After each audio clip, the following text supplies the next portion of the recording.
આજે એવી એક વસ્તુ બનાવું છું ને, મેદાના લોટમાંથી બને અને ઘઉંના લોટમાંથી પણ બને, પણ આખી રેસીપી તમે જોશો ને તો જ તમને ખબર પડશે. અને તમે આ રેસીપીને નામ આપશો ને, શું નામ આપવા માંગો છો એ તમે કોમેન્ટ બોક્સમાં કહી દેજો. તો ચાલો, આપણે 2 કપ જેટલો મેદાનો લોટ લીધો છે જો, અને મેં સરસ રીતે બાંધી લીધો છે. આની અંદર મોવણમાં તેલ નહીં નાખ્યું, ખાલી મીઠું એકલું જ નાખ્યું છે.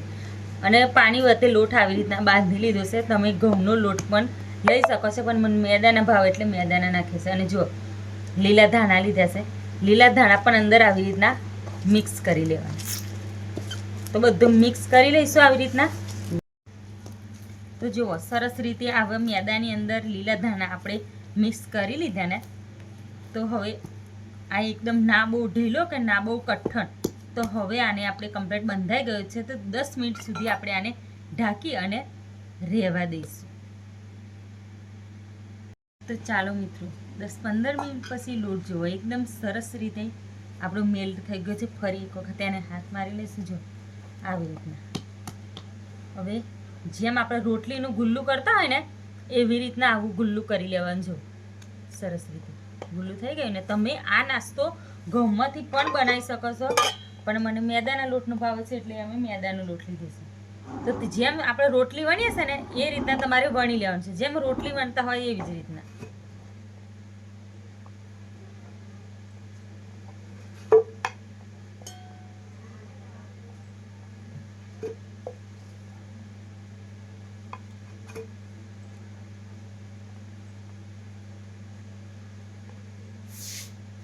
સરસ રીતે રોટલી વણાઈ ગઈ છે. હવે આ 2 સાઈડના ભાગ છે ને એ કાઢી લઈશું.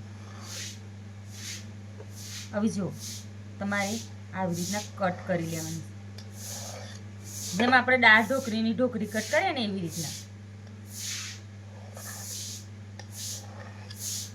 સરસ રીતે જો કટ થઈ ગયા ને, ઉખડી પણ જશે. તમારે પહેલું પડ આવી રીતના વારવાનું અને આ પડ પાછળ ફેરવી આવી રીતના વારવાનું. જો એવી રીતના આપણે બધા પડ વારા ફરતી વારી દઈશું. જો મિત્રો, આપણે બધા વારા ફરતી બનાવી લીધા છે, પણ આના આપણે અલગ શેપ આપવાનો છે. જુઓ તમે,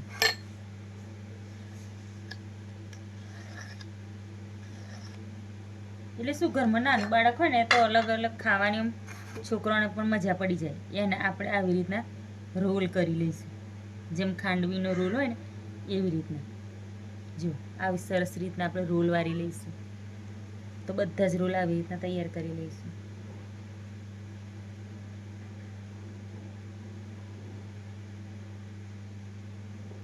મિત્રો જો અલગ અલગ આપણે શેપ આપી દીધો છે આવી રીતના. બધા અમુક રોલ વાળા છે, અમુક મોમોસ ટાઈપ વાળા છે. હવે આપણે જે બધા બનાવી દીધા છે ને, હવે સ્ટીમ કરવા ગરમ કરવા પાણી મૂકી દીધું છે. હવે પાણીમાં તમારે આવી રીતના મૂકતું જવાનું છે. જો પાણી બરાબર ગરમ થવા દેશો અને 15 થી 20 મિનિટ સુધી તમારે ચઢાવવા પડશે.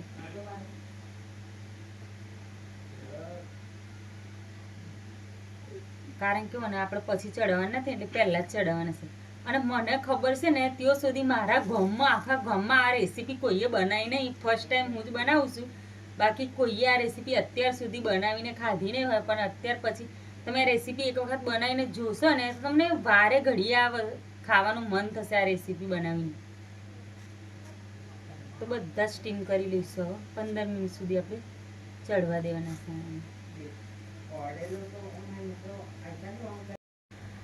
તો મિત્રો જુઓ, જેમ જેમ પાણી ઉકળતું જશે નહીં એમ આવી રીતના ઉપર આવતા જશે. જુઓ એટલે સરસ ફૂલીને દડા જેવા થઈ જશે. ત્યાં સુધી આપણે ચડવશું. જુઓ કે આ બધા આપણે નીચે પહેલાં નાખ્યા હતા, નીચે બેસી જાય પછી ઉપર આવી ગયા ને, બધા જ આવી રીતના સરસ રીતે ચડી. તો મિત્રો જુઓ સરસ રીતે કેવો ચડીને ફૂલી ગયા છે ને, એકદમ મસ્ત રીતે, એકદમ રૂ જેવા પોચા પોચા લાગે. તમે ઘઉંના લોટમાંથી પણ બનાવી શકો છો.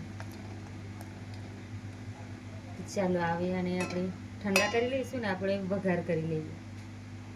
1 ચમચા જેટલું તેલ નાખ્યું છે, એની અંદર ડુંગળી શેકાવા દઈશું અને સ્વાદ પ્રમાણે આપણે મીઠું નાખીશું. અને ધીમે ધીમે શેકે આપણે શેકાવા દઈશું. એકદમ ટેસ્ટ મસ્ત લાગશે. એની અંદર કટ કરેલા લીલા મરચાં,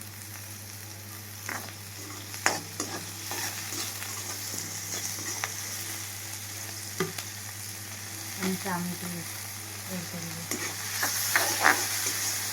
હવે એને 5 મિનિટ સુધી ટામેટાને ચડવા દઈશું. મિત્રો જો ડુંગળી, લીલા મરચાં અને ટામેટું સરસ રીતે ઓગળી ગઈ છે.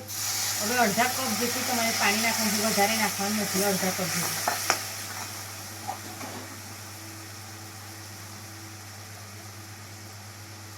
અડધી ચમચી લાલ મરચું મેં કશ્મીરી લીધી છે,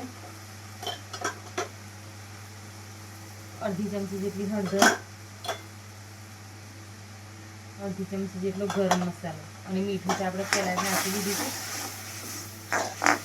હવે એને સરસ રીતે થઈ જવા દઈશું. તો મિત્રો સરસ રીતે મરચું મસાલા મેલ્ટ થઈ ગયા છે. હવે જે આપણે બાકીની રવી ત્યાં રાખેલી હવે અંદર એડ કરી લઈશું.